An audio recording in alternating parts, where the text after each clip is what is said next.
آدم علیہ السلام کی وفات کے بعد ان کے بیٹے شیس علیہ السلام نے ان کی ذمہ داریاں سنبھال لی۔ اب تبلیغ کا کام انہیں کرنا تھا۔ ادھر قابیل جو نرم زمین میں جا آباد ہوا تھا، اس کی اولاد نے فتنہ و فساد اور سرکشی کی زندگی اختیار کی۔ انہوں نے قتل و غارت گری کا بازار گرم کر دیا۔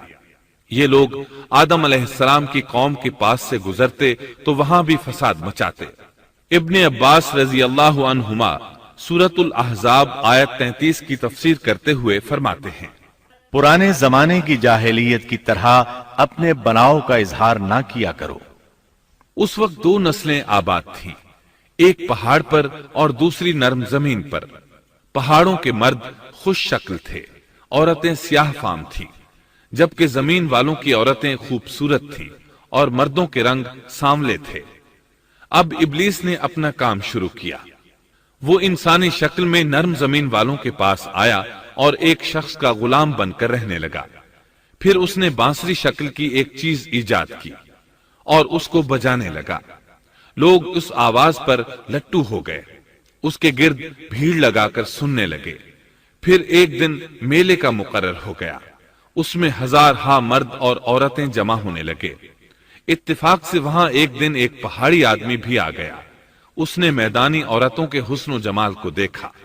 اس نے اپنے قبیلے والوں سے ان کے حسن و جمال کا ذکر کیا۔ اب وہاں کے لوگ کثرت سے میدانی علاقے میں آنے لگے۔ اس طرح آہستہ آہستہ مردوں اور عورتوں میں اختلاط بڑھا، بدکاری اور زناکاری عام ہوئی، جبکہ یہ سب کام شیس علیہ السلام کی شریعت میں حرام تھے۔ یہ سب بیان کرنے کے بعد ابن عباس رضی اللہ عنہما کہتے ہیں، اللہ تعالیٰ کے قول وَلَا تَبَرَّجْنَ تَبَرُّجَ الْجَاهِلِيَّةِ الْأُولَى کی یہی تفسیر ہے، اور قدیم جاہلیت سے یہی مراد ہے، کیونکہ ان لوگوں نے زمین میں ایک عظیم فساد اور انتشار برپا کر رکھا تھا۔ شیس علیہ السلام اپنی قوم کے لوگوں کو سمجھاتے رہے کہ وہ ان شریر اور فسادی لوگوں کے ساتھ میل جول نہ رکھیں، لیکن شیطان مسلسل انہیں ورغلاتا رہا، یہاں تک کہ شیس علیہ السلام کے ساتھ بہت تھوڑے لوگ رہ گئے اور قابیل کی قوم میں بہت اضافہ ہو گیا۔ لوگ یوں ہی زندگی بسر کرتے رہے، یہاں تک کہ اللہ تعالیٰ نے ان میں ادریس علیہ السلام کو مبعوث فرمایا۔ اس بار ہم آپ کے لیے پیش کر رہے ہیں قصص الانبیاء۔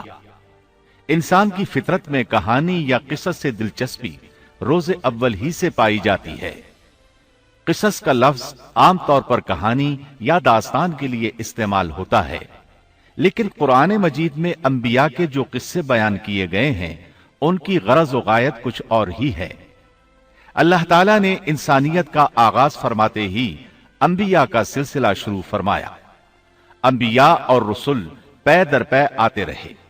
کہا جاتا ہے کہ رسولوں کی تعداد 300 سے زائد ہے اور انبیاء کی تعداد 1,24,000 سے زائد ہے۔ گویا اللہ تعالیٰ نے بنی نوع انسان کو سیدھا راستہ دکھانے کے لیے اتنی بڑی تعداد میں انبیاء اور رسول مبعوث فرمائے۔ قرآن کریم کے بیان کردہ قصص حقیقت پر مبنی ہیں، اس لیے دوسرے تمام قصص اور واقعات سے امتیازی حیثیت رکھتے ہیں۔ ان کا تعلق خیالات اور ذہنوں سے گھڑی ہوئی باتوں سے نہیں، بلکہ وہ زمین پر واقع ہو چکے۔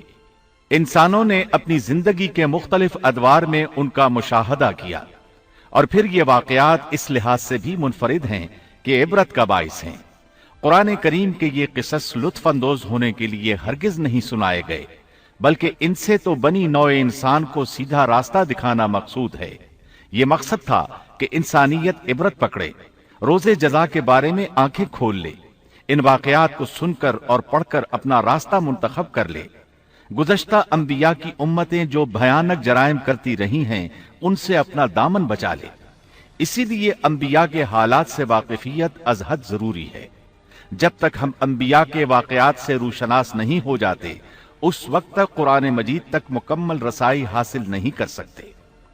کتنی بار سیدنا آدم علیہ السلام کا قصہ بیان ہوا، کتنی مرتبہ نوح علیہ السلام کا تذکرہ ہوا، اسی طرح موسیٰ علیہ السلام اور بنی اسرائیل کا ذکر آیا، فرعون کا واقعہ بیان ہوا۔